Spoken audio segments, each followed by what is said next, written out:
Earlier, I talked with Vice President Mike Pence, and we began our conversation with what can only be categorized now as the wide-open conflict between Republicans and Democrats. Well, the first thing it means, Lou, is that, as the president said a week ago, he did nothing wrong.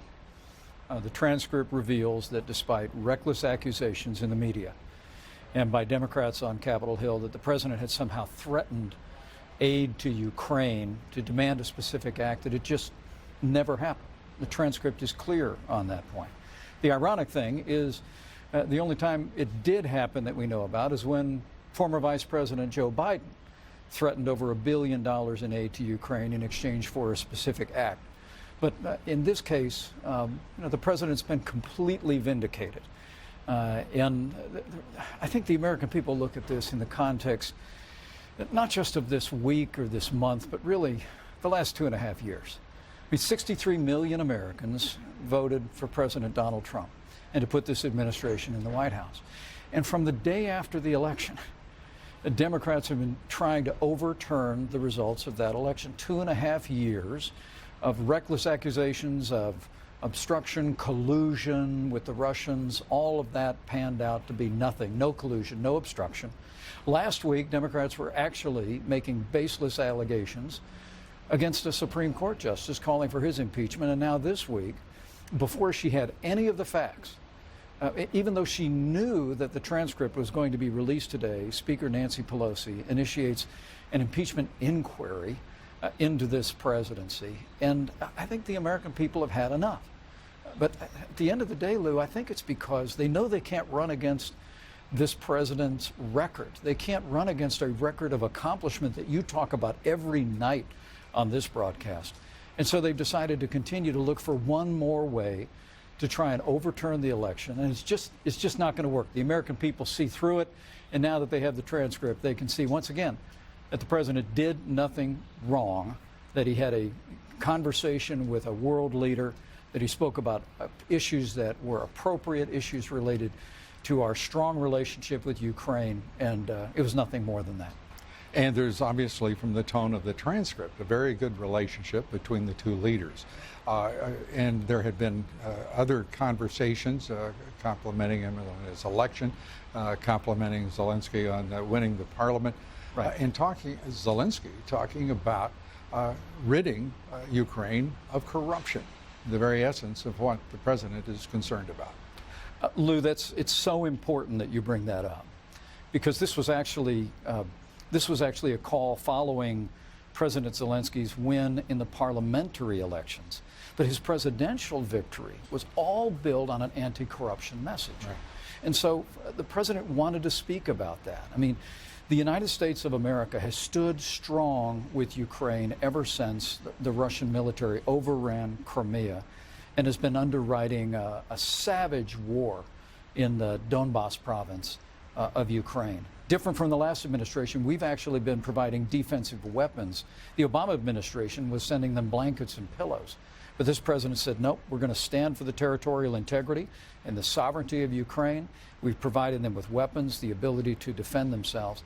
But the president was concerned about corruption, and seeing this new leader rise in President Zelensky on a message of anti-corruption, the president raised that issue. They both spoke about it. And that, and frankly, the lack of European support were both issues the president raised in this call, and frankly, has continued to raise throughout this administration. They were issues that I raised when I met with President Zelensky in Warsaw not long ago. And we also are watching a president right now and a vice president who are standing tall, together, united. The party, it's a question mark, because as we're talking, one Republican senator is saying anonymously, and because he does not want to be straightforward about it, as so many in this town occasionally do, that he thinks that releasing the transcript was a mistake because it means that he or she will have to fight for the president, for the vice president, for this administration. Well, look, we're very heartened by the support already since the transcript was released on Capitol Hill. I mean, Senator Lindsey Graham really focused the issue earlier today, where he said last week his only concern was whether or not the president had threatened aid to Ukraine for a specific act. And he said, looking at the transcript, you can see that clearly didn't happen. Despite the fact that Democrats were off repeating that allegation, our opponents in the media were off repeating that allegation on no basis whatsoever. But now we're hearing strong support from Capitol Hill. And I think they also appreciate the fact that this president said this was a perfect call early on. And despite the fact that it was a tough call for the president, because our leader has to have the ability to have candid conversation with leaders around the world. But at the end of the day, the president believed that this was a moment for transparency. This was a moment to give the American people the facts. And now that the facts are out, the American people can see that this was an appropriate call, talking about appropriate issues between the president of the United States and the president of Ukraine. And there was no threat. There was no quid pro quo in this call, and the president felt it was important that the American people see that for themselves. In fact, the transcript reveals Zelensky saying to President Trump, you have been my teacher because of as the role model for winning his election. An unexpected win for Zelensky, as well as, of course, for the president in 2016. Well, President Zelensky had a career in television. Yeah. Oh, that's a wonderful and our preparation. president spent some time on television himself with great success.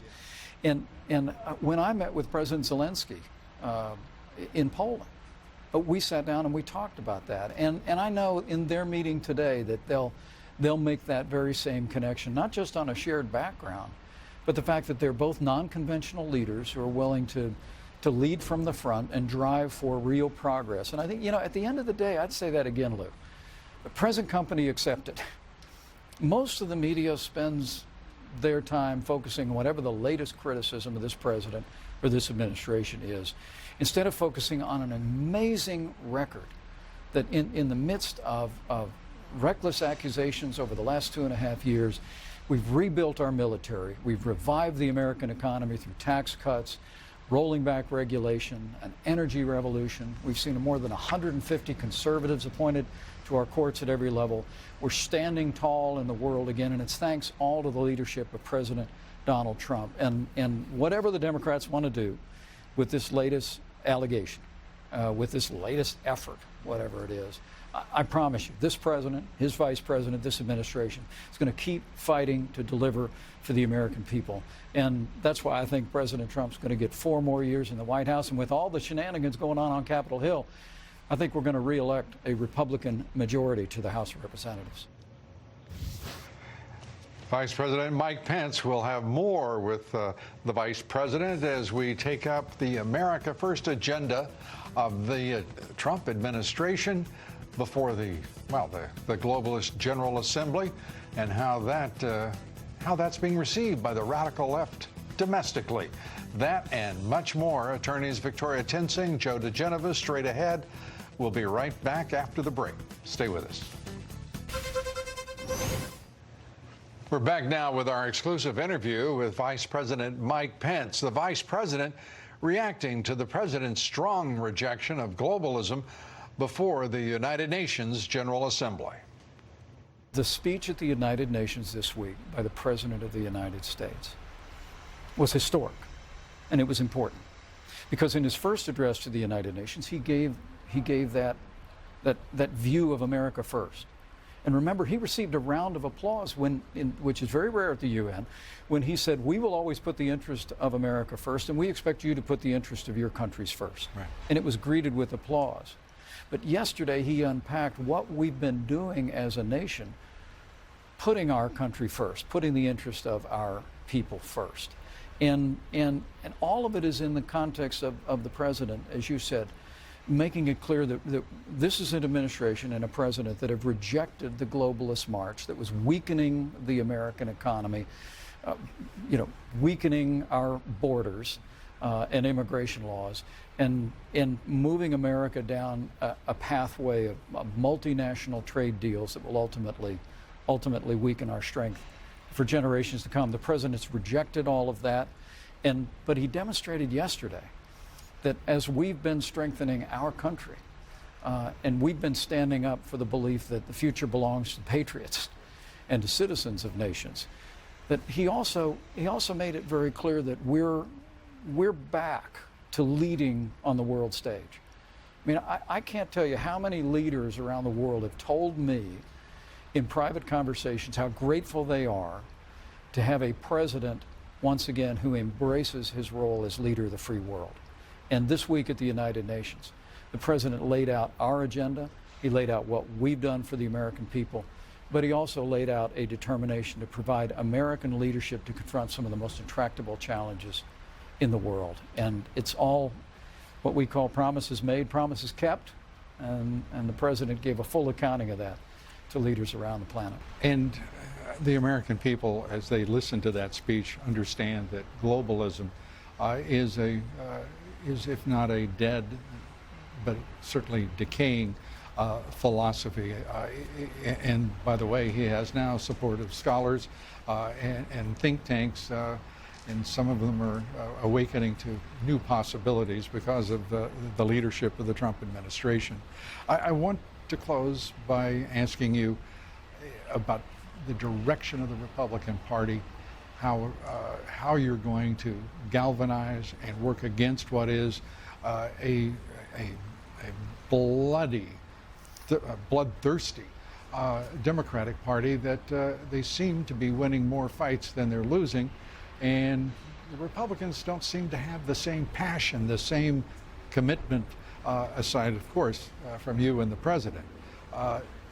As I look at the Senate and I look at the House, I scratch my head and I wonder, what did you all do to deserve such tepid support from the very people who should be excitedly following it? Well, first let me say, the president and I are very grateful for the support that we've had from Leader McConnell and Republicans in the Senate. 153 conservatives confirmed to our federal courts, including 2 Supreme Court justices. We are on a pathway for a historic number of principled men and women who will uphold the liberties in our Constitution to our courts. We're also very grateful for Leader Kevin McCarthy and the way that he and Steve Scalise have marshaled House Republicans around one time after another, defending this president, defending this administration, standing strong, not just in the 2 years where we were able to pass tax cuts and roll back regulation and unleash American energy, but even in the midst of this Democrat majority in the House of Representatives, it's been House Republicans that have been in the fight.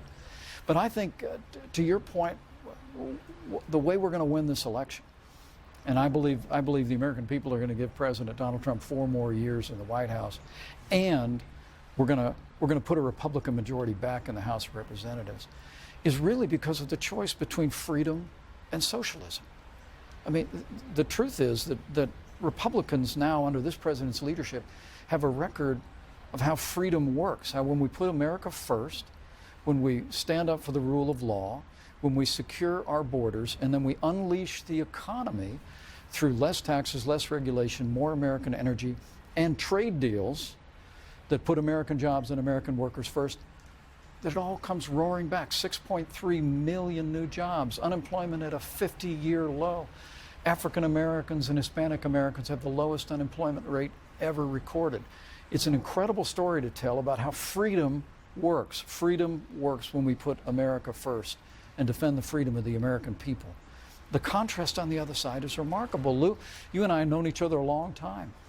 I never thought I'd live to see the day that one of the 2 major parties in the United States of America would openly advocate an economic system that has impoverished millions for generations and robbed the liberties of people around the world in the last century. That system is socialism. I mean, whoever the Democrat nominee is, their party has been overrun by radical politics, left-wing ideas, and socialism masquerading as the Green New Deal, Medicare for all, and a whole range of issues that will infringe on the freedom of the American people, set us back on a pathway of economic decline. And I'm going to tell you, when we take that case, and when our team running for office for election and re-election on Capitol Hill takes that team to the American people, you give the American people a choice between freedom and socialism, they're going to choose freedom every time. Mr. Vice President, thanks so much for your time. Appreciate it. Thank you, Lou. Great to be with you. All best. And we appreciate the Vice President's time this afternoon and the spectacular view off the Vice President's balcony.